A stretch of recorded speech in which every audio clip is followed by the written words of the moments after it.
இனிமே கண்ணை மூடிட்டு கடலை எண்ணெய் வாங்கலாம். ஏன்னா மந்த்ரா கடலை எண்ணெய் இதயத்தின் தயாரிப்பு. வறுக்க பொரிக்க ஏன் எல்லா சமையலுக்கும் மந்த்ரா தான். மந்த்ரா கடலை எண்ணெய், அபார ருசி, ஆரோக்கியமான உடல் நலம். பாஜக மூத்த தலைவரும் முன்னாள் ஆளுநருமான தமிழிசை சவுந்தரராஜன் நம்முடன் இருக்கிறார். அவருடன் சில கேள்விகளை முன்வைக்கலாம். மேடம், இன்னைக்கு முதலமைச்சர் திருச்சி மண்டல அந்த ரயில்வே அலுவலகத்துல இந்தி திணிப்ப வச்சிருக்காங்க பாஜக அப்படின்னு ஒரு கேள்வி முன்வச்சிருக்காங்க. இது மக்கள் என்ன நம்ப மாட்டாங்க.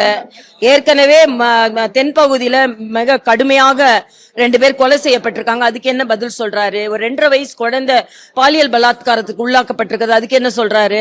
திமுக உறுப்பினர் ஒருவர் பிளைட்ல ஒரு ஏர் ஹாஸ்டஸ்ல மிஸ்பிஹேவ் பண்ணிக்க, அதுக்கு என்ன சொல்ற? ஆக மோசமான ஒரு அரசாங்கம் நடந்து கொண்டு இருக்கும் பொழுது அதை மறைப்பதற்கு மறுபடியும் ஹிந்தி எடுத்துட்டு வருவாங்க. ஹிந்தியை திணிப்பதற்கு எந்த காரணமும் ஆசையும் இல்லை மத்திய அரசு. என்ன பண்ணா தாய்மொழி கல்வியை ஊக்கப்படுத்துறாங்க. மரியாதைக்குரிய பாரத பிரதமர் தமிழ் மொழியை தான் பிரதானப்படுத்துகிறார். அதனால மறுபடியும் உங்களோட மொழி அரசியல் எந்த விதத்திலும் ஏற்றுக்கொள்ளப்படாது என்பது எனது கருத்து. விஜய் என்ன சொல்றாருன்னா, தமிழகம் டெல்லின்னு பேசுறாங்க, ஆனா டெல்லி கிரிக்கெட் அணியால தமிழக கிரிக்கெட் அணியால கூட தோக்கடிக்க முடியாது அப்படின்ற ஒரு மனசுல வைக்கிறாரு. கிரிக்கெட் இது விளையாட்டா சொல்றாரு, அதை விளையாட்டா எடுத்துக்கும், அவ்வளவுதான். ஆனா அவரு திமுக பத்தி சொல்றத மக்கள் உணரணும். ஏன்னா நீட்டை எடுக்க முடியாதுன்னு தெரிஞ்ச பிறமும் நீட்டை பத்தி பேசுறாங்க. டிஎம்கே 100 ரூபாய் கொடுக்கறேன்ட்டு கொடுக்கல. 4000 ரூபாய்க்கு மேல நாங்க கரும்புக்கு விலை கொடுப்போம், நாங்க அது கொடுக்கல.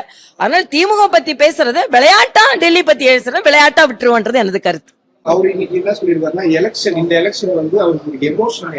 அது நான் ஏற்கனவே சொல்லிட்டேன். திமுகவுக்கு அது எலெக்ஷன், இவருக்கு எமோஷன், எங்களுக்கு ப்ரமோஷன், அவ்வளவுதான்.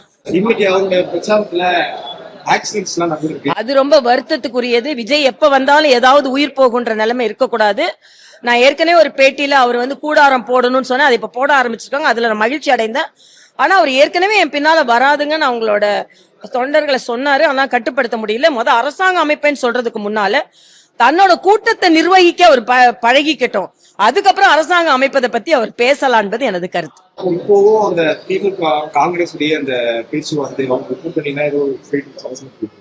அது சலசலப்பு இருக்கட்டும். எங்க கூட்டணி பலமா இருக்கு, நாங்க வெற்றி பெறுவோம். அங்க காங்கிரஸுக்கே ஒரு நம்பிக்கை இல்ல அவங்க ஜெயிப்பாங்கன்னு, அதனால அவங்க சலசலப்பு இருக்குது.